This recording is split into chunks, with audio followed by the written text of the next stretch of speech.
Well. It's yet another episode of the In Search SEO Podcast, where search talk comes to life. This week, we dig into big ol' ad and PLA data swings. Yep, again, but in all new directions. When SEO gets real, too real for some travel booking sites. Google goes to Washington, but did anything come of it for either side, and is blogging still worth it? I am your host, Mordy Oberstein. I am joined by the lively, the scholarly, the deadly Jacqlyn Harcum. Hello. I'm glad to be back. How's your daughter, by the way? Much better, thank God. We were in and out of the emergency clinic for last week. Kids, man. But she's a trooper. Thank All right. God. We're good. That's good. Yeah, I know how that goes. Yeah. A couple of bangs and bruises with mine. Yep. Mm-hmm. That is life. Yes, it is. That is life. Well, good to have you back. Let's kick this thing off with the health of ads and PLAs on the SERP as we go data once again.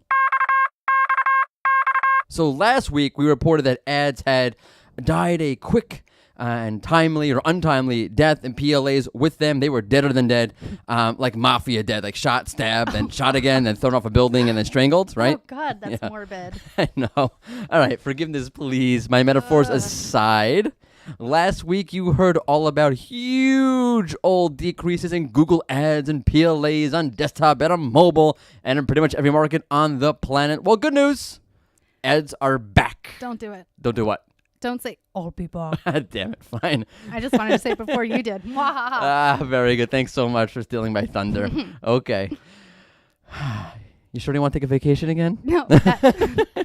I would love to. Okay.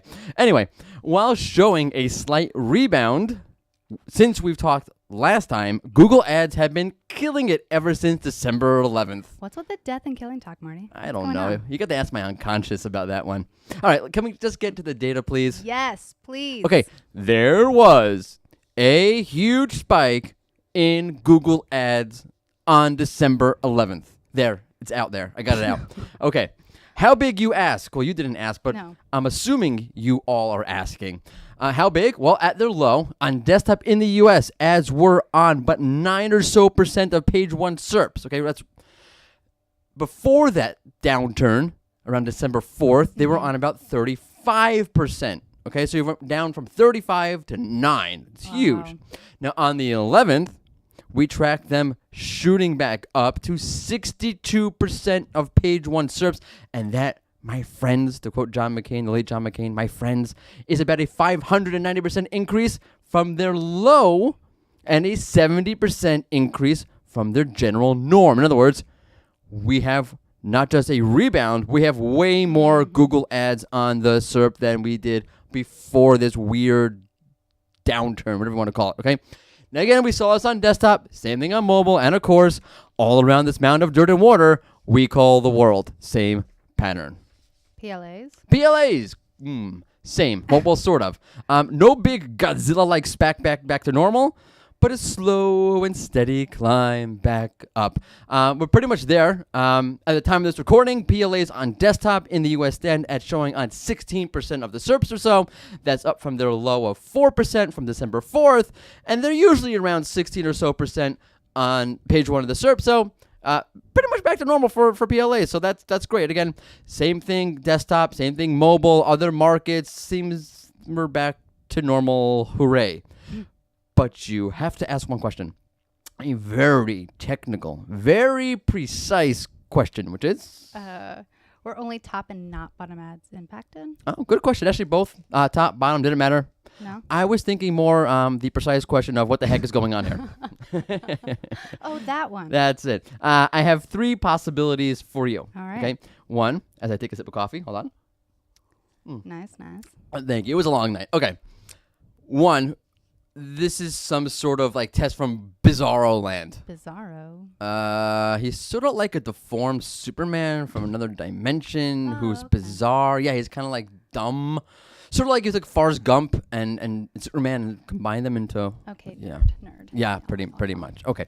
This test, or this idea of if this ad drop-off being a test is bizarro, because why run a test like this in the middle of the most significant, important important ad revenue season. My birthday. Right. Also the holiday season. Or that. Or that. Yeah. Or that.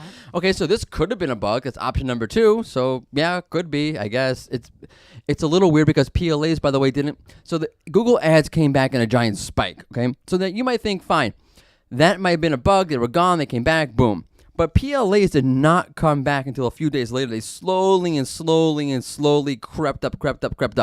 So for that to be some kind of bug, you usually see a big reversal right afterwards. So for the PLAs, I don't see a bug there at all. Okay, but it could be. And the last one, and this is for all y'all conspiracy theorists out there, so take the tinfoil off your head and listen up.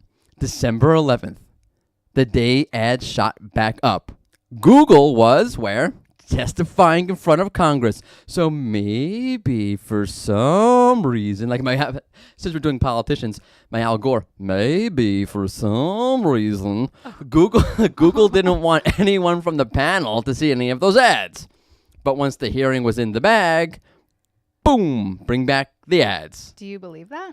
I want to because it'd be so juicy. But it does seem like a conspiracy theory. I mean, maybe Google wants you to think it's a conspiracy theory, so we won't say that it's a conspiracy theory. So really, is it a conspiracy theory? You know, you never know, huh? Classic. You are the master of conspiracy theories. By the way, did you watch the hearing? What did you think? Oh, don't ask me that. I have no comment. No comment, please. I'll give you my best. Bill Belichick, the coach for the hated. I hate them. New England Patriots. Okay, so if I were Bill Belichick, I would say something like, yeah, saw it. That was about that. It's about search. It's not about politics. But that was on Tuesday. Now we're again on Monday. And that's all I'm gonna say about this. Who's Bill Belichick? Who's Bill Belichick? No, seriously. That's what Bill it sounds Belichick. like. What a name. Oh God. Okay, so he's pure evil. He's like Voldemort of sports. Fine. He's like Darth Vader of sports. I can never escape him. Okay.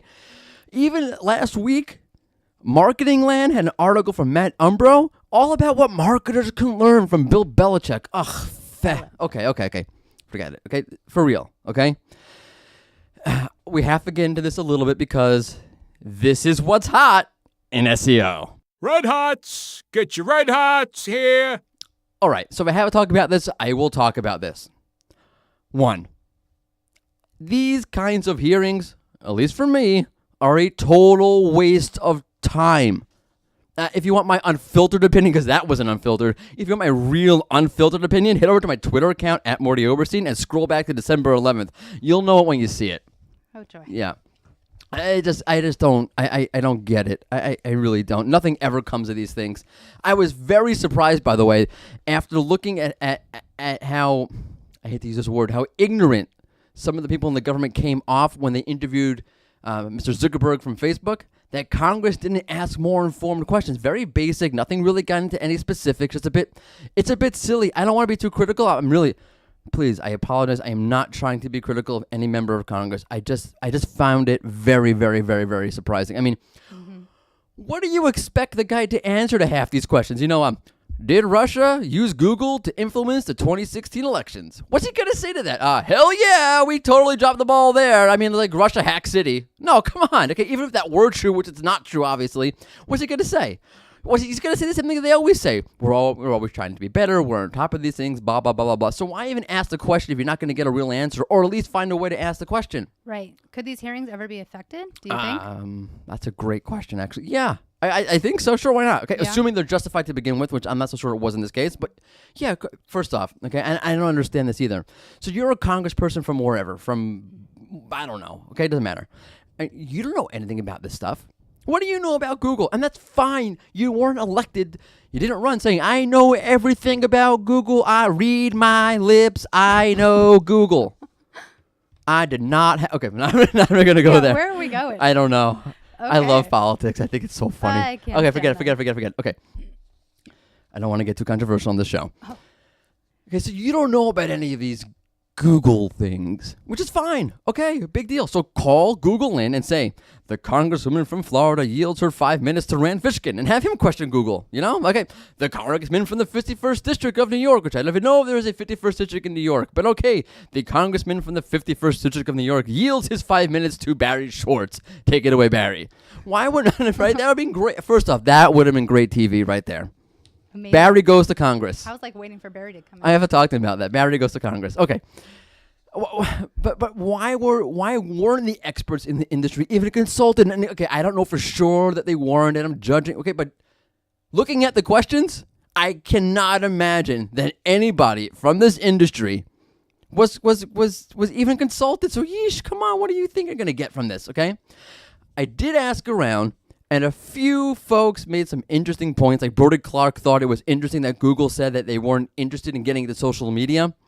But then you have things like Google Posts and then, a ton of improvements to Google Posts, actually. And you have live SERP commenting. I mean, it was like, I think it was last week, 2 weeks ago, you had a like button going into Google Posts, but we're not interested in social media. Those things are interesting. But again, that's nothing to do with Congress per se. Fine. Okay. This does bring up, if you want to ask me like where I really think like this could go or where maybe it should go, is the question of whether or not Google should be regulated. And that's a very, very, very, very hard question. And I do not want to get into it. Okay, it's really, there's so much political connotations to it. How you see this might depend upon your political philosophy and your political leanings, and I have nothing to do with that. Not in general, not in the show. Though, at the same time, I am interested in knowing if the SEO industry thinks Google should be regulated, meaning people who know Google, people who would answer that question, are people who know Google, people who see Google each and every day, and would answer that question based upon what they know about Google and not their political leanings. So with that will be, and let's go with that for our poll question of the week. All right. Take it away. As someone in the SEO industry, do you think Google should be regulated? Right.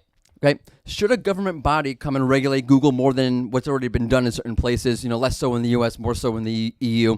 And again, looking at this from a search perspective, not a political perspective. Okay. While we're at it, let's take a look at the answers we got for last week's question, which was, we asked, well, how big, if it's big at all, is Google's filter bubble problem? And this was really a mixed bag. I got comments from all over the spectrum. In general, people gave this, a 7 out of 10 on a scale, 1 being less significant of a problem, 10 being more significant. Okay. I'll just go with 2 answers that I got. One person, anonymous, come on, leave your name for the shout out. Okay, they said, let me put my reading voice on. You put your reading glasses on, I put my reading voice on. Yeah, I'm waiting Okay, gosh. Okay. Filtered bubbles are merely the byproduct of what good search is. A user is often offered something that caters to their intent. At times, that may mean over-personalization, but this is more an aberration than anything else. Okay. I hear that. That makes a lot of sense. I tend to lean towards that side. I don't know if I necessarily agree with that altogether. On the other hand, we had Paul Branson of Info Guru Shop at Info Guru Shop on Twitter said, again, my reading voice, I need to do another one, right? I don't have another one. Okay. I don't have one. Okay. Filter bubbles are a long-standing issue. Search giants deliberately use their competitive updates and filter strategies to benefit self and their PPC monetization models. This is how they rule 70% of global online search by way of army bots, foreign web networks, click farms, and problematic dual monopolies. And then he went on to list a bunch of articles from Search Engine Journal and so forth about this problem. Valid perspective. I happen to not agree with it. I think it goes a little bit too far, though I will say, to his credit, some titans of SEO industry, I'm not going to say who they are on the show, have gone in that direction more and more lately. I've seen it. So he has some good folks on which to rely, to put it that way. I wouldn't necessarily agree with it. I think it goes a little bit too far. The first comment I think didn't go far enough. I'm somewhere in the middle on this whole thing. Okay. That's what it is. Again, our poll question of the week is, as someone in the SEO industry, do you think Google should be regulated or not? Look for the poll question on Twitter, on the Rank Ranger Twitter account, on my Twitter account, on Jacqlyn's Twitter account, and at the very, very beginning of the blog post where this podcast will be found on the Rank Ranger website. Okay, so with that out of the way, I want to introduce a new segment to the show. So we talk a lot about SEO theory, SEO changes, but it's always good to take stock, okay, and take things out of the vacuum that is a podcast or a blog post and see what's going on in real life. So we're calling this one When SEO Gets Real. Verifying. Okay, so we talk a lot about SERP features being a bigger source of competition. Okay, when I say we, I mean me, I mean you, I mean this show, I mean the SEO community at large. A little while back, we even did a whole roundup on how to deal with feature-heavy SERPs. We had Izzy Smith and Ellie Schwartz, my cuz, Dr. Pete, all discuss some novel ways of dealing with SERP feature competition without relying on featured snippets. Check that out on the Rank Ranger blog. It was great. But this got real. It got real when I saw this. Take it away, Jacqlyn. It seems as though Expedia sees Google's recent efforts to improving its travel options and capabilities within Google Flights as a direct threat to the success of their company.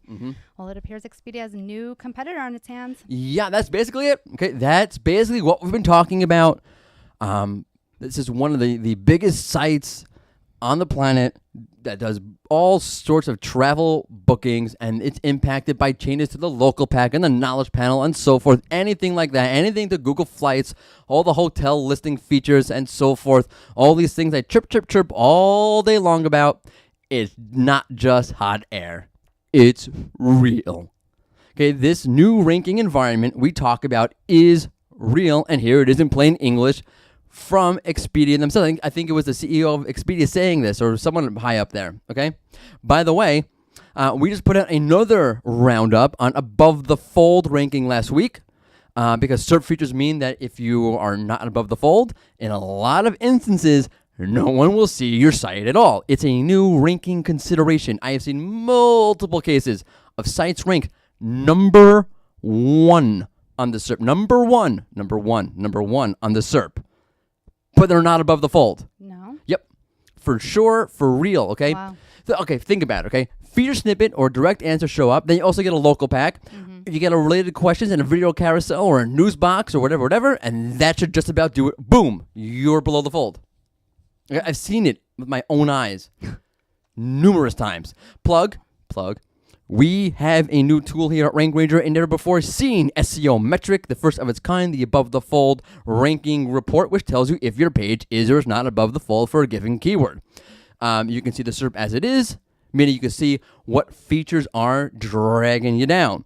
It's really, really helpful, really, really cool, and it's a Rank Ranger exclusive. I encourage you to take a look at the Rank Ranger blog about the above the fold roundup, the new report. It's in a new Beta Blitz reports. I usually don't promote us too heavily, a little bit in the end on the show, because to me this show is about content, but I do think this is a very, very important issue. I think you're going to hear, just like 5 years ago, you didn't really hear SERP features so much. I think as you go forward 5 years from now, or less, much less, you're going to be hearing above the fold, much more often than you do now, and that's why I'm plugging us. Okay, that'll do it for this.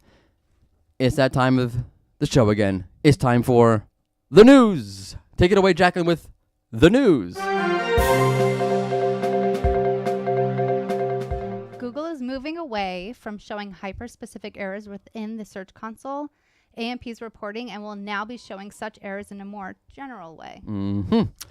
So that's a bit weird to me. Okay.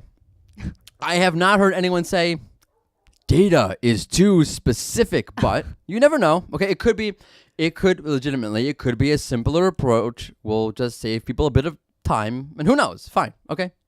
Great. Okay. Seems like Google has bigger plans for its For You map feature. For You is now making its way to iPhone and iOS devices in 40 countries. Ooh. Okay. So for you who don't know, For You is one of these discovery features, but it's just more for local. As Google says, quote, you stay up to date on fun new places, so you'll know exactly where to take the family this winter. I know where to take my family. I leave them at home while I go skiing in Aspen. Was that Google's voice? No. Oh, yes, that's Google's voice. I am the official Google voice. Hello there. I'm Google. Great. I want to try out for a Google Home. I mean, their please voice. Don't, please. That'd be great. I want to pick off my own commentary. Let me do that. Oh God. Okay, keep going. Keep All going. Let's right. go. With another reported Google Plus bug, Google decided to expedite Google Plus in the next 90 days to prevent further bugs. Nice. Yeah. Google what? What? Yeah, seriously. Yeah, right. Enough said. I was like, what? Like, yeah, Google who?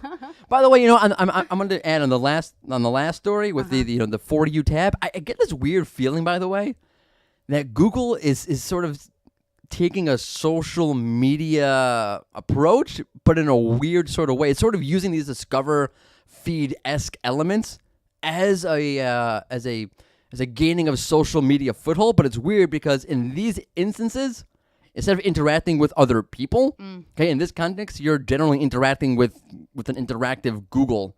That sounded more bizarre than I intended, but I think it's a weird, it's a weird new dynamic that Google's sort of taking, and it seems to have search media tones. It's like describing a wine. This has tones of social media. I said search media. I meant social media. Okay, sorry. Definitely. Didn't mean to interrupt you. My mistake. All right. Well, Google made some changes to the related search section in the mobile search results. Those changes included image thumbnails alongside some of the related searches, and a featured snippet with an option to see additional details when you click on the related search results. Yeah, so this is basically a feature snippet inside of related search. Now, I can't imagine that someone looking to do a related search, in most cases, will just take the URL that they show you in its expanded related search box, or you want to call it, and run with it. Although I'll admit, there's a real possibility. The question is, do people even use related search? I think not. Okay? No, let's say that anecdotally. Right. I didn't say that word right. Anecdotally. I've seen a study. I forgot from which university it's from. It was one of these joint university studies. I think it was from 2014, and it seemed to imply that users do not use related search options. It didn't mention Google in specific, but come on, who are they really talking about? Bing, okay? Okay, I don't know. But anyway, I don't think you need to see the data I mean, it's nice having that data to say that people are not. And it's 3 years old at this point, whatever it is. 3 years old. I don't do math. It's 4 years old. Well, 5 years because we're about to go into 2019. Yeah. It's young. Me do math. Me do math good. You okay. do English good. Yeah, me also do English. Me fail English, that impossible. The Simpsons. Okay. Right. Anyway, it doesn't matter to me the data so much because if you look at what Google's been doing, you kind of get a sense that it wants to help you refine queries, but it doesn't rely on related search to do that. That's why you have things that you have filters in feature snippets. We have all sorts of filters now. More filters here, more filters there, more options here. In case you didn't hit the right intent, we have an option for you to choose from without going to the related search. You even have way more. More. You have way more related questions people also ask than you used to in the past. And that's another way to help guide or refine your query. It seems to me just from Google's behavior that it doesn't really bank on the related search. Okay, now there's also an image side to this. That they put image thumbnails within the related search, and I don't get that. Okay, I think it was Barry Schwartz actually had a picture of a query for something to do with elevators, and one of the related search options was for elevator working. And what the heck kind of image are you going to show for elevator working? But Google offered one. Hey, here's our image for elevator working. Now, I'm not sure it made much sense, but okay. Now, it could be that Google is trying to catch the user's eye, and that's why it's throwing these image thumbnails in there, not because it actually makes any sense or it's useful in any way. But yeah, it does make related search more catching, more noticeable, and that would make sense with what I just said about a minute ago. Yeah. So, hey, there you go. Tie it all together. Nicely done. Thank you. All right. Google announced the release of Pay for Conversions, which allows for the availability of conversion-based biddings for display campaigns. Yeah, and I like this. I think a lot of advertisers will like this. And again, enough said. Enough said indeed, it appears. As good transition again. As we get into our spotlight on content, as our content of the week comes from none other than a majestically intriguing piece by the glorious, the grand Rand Fishkin. Winner! Recently, Rand posted a piece on the SparkToro blog. By the way, some really cool free tools there. Not on the blog, of course, on the SparkToro site. Anyway, the piece was titled, "Can You Still Blog Your Way to Visibility and Credibility?" And in the piece, Sir Fishkin, who I really like and respect as a person, as a marketer also, of course, that too, that goes without saying, but as a person, And we need some more of that. We need more empathy, and don't get me started here. Okay. So Rand talks about the viability of blog posting in the age where there is just so much content and so many ways to access content like social media. And the notion he puts out there is that it's super, super, super hard these days to stand out from the crowd and so forth. And he shows some really interesting trends and data to support this theory. And he eventually asks, and this is really the upshot of the blog, is really honest, if blogging is still something that it's worthwhile to take up. And he goes into why you should do it these days. Things like being able to spend, he goes when you should do it and how you should do it and what you should consider before you do it, like being willing to have the time and the patience to wait until you become notable within an industry and really can get your content out there, or being willing to try video content despite some of the hardships that come with that. It's a really nice piece, and it's a refreshing and honest piece, so definitely check it out. We'll link to it in the blog post for this podcast. Just to throw my own 2 cents into the fray here, a couple of points. Okay, one is I am often so surprised at the level of quality of the content we put out there, rather the lack thereof of any sort of quality and the success it sometimes seems to have. It's a bit bewildering to me. I have to say that, but that aside, one thing I think it's important to consider when it comes to blogging is that blogging is an optic in a way. There's a psychological impact to it. Having a blog and putting out solid content is a way to show your voice is authoritative in whatever field you're in, meaning forget the shares, forget the comments, forget the likes, forget the traffic for a minute. Having really, really, really substantial content gives your potential customers or whoever it is you want to impress a sense that you have your finger on the pulse of your industry. It's also a good segue to start engaging with other people in your industry. And I've personally done this. A personal In Search SEO tip from Mordy. If I write up a piece of content, okay, and I see somewhere and someone on Twitter or wherever it's discussing a very, very similar topic, I add my opinion and say, I talk about it more here. Boom, plop a link. Okay, this has to be genuine though. Okay, you really need to have an opinion, one, and what you actually say needs to align to what's being discussed in the post, and the link to your piece needs to be, I'll call it supplemental. Okay, if you're just throwing it out there, okay, and your content doesn't add anything to your comment on social media, to the conversation on social media, then don't do it. Don't throw the link, okay? Don't link to this piece. There will be other times when you can, okay? And most times, I just comment, and I don't drop that link because what I say in the comment itself is enough. I don't need to add that link, and going to that link, seeing the full piece won't really add anything to the conversation, so it'll come off like, okay, I'm just dropping a link, okay? So don't do that. If the link really adds on, really embellishes, really drives the point home what you're trying to say, then yes, okay? And that's a great way to get started interacting with influencers in your industry by having that content to sort of springboard off, okay? But again, has to be genuine and be patient. And now for some monkey business. Here you go. You asked for it. You got it. Jacqlyn does the fun SEO sound off.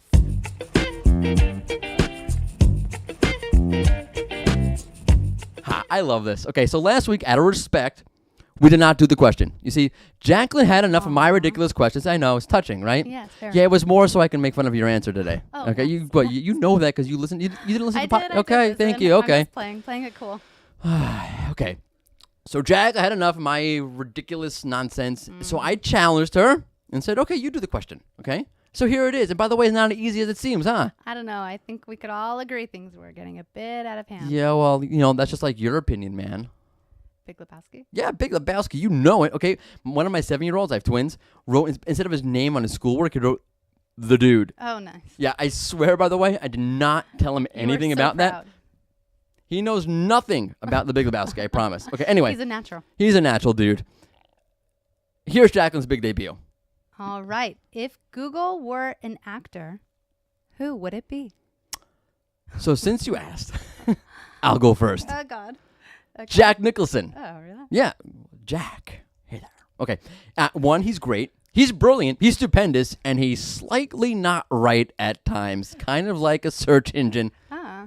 Sometimes. Nice. That I know Okay, sometimes. okay. Don't put my foot in my mouth sometimes. Okay, so what's your genius answer? Okay, so easy to do these questions. Truth is, it's really not. It's not. Really not. Come No, on. I was quick to judge. I was. That's right. Yes, very. So I went with Chuck Norris because he kicks butt at pretty much anything and everything. And let's be real. Oh my gosh. Okay. Chuck Norris. What does it have to do with? I don't know. He's just good like, at everything. Well, he's just like. First off, You don't know what's gonna happen. that's like so 20 years ago. Chuck Norris. Make it so How did Chuck Norris get out of the womb? He kicked his way out. awesome. That's Chuck Norris. Awesome. A strange guy, Chuck Norris. All right, I don't whatever. know. Okay, so are you doing this next week? You bet I am. Yeah, all right, fine. Okay, you're either brave or crazy. That's to be determined. And that will do it for us. Oh, I always forget at the end. Again, the one plug we do.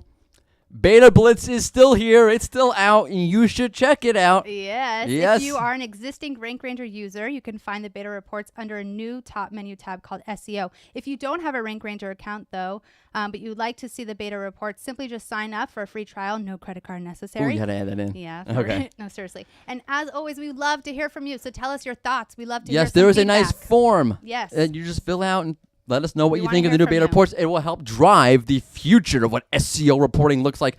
And that is it for us. Check us out again next Tuesday, every Tuesday, for another episode and another one of Jacquelyn's silly questions. Don't forget to subscribe on iTunes. We love if you did. We'd appreciate it if you did. We'd give you a hug if we could.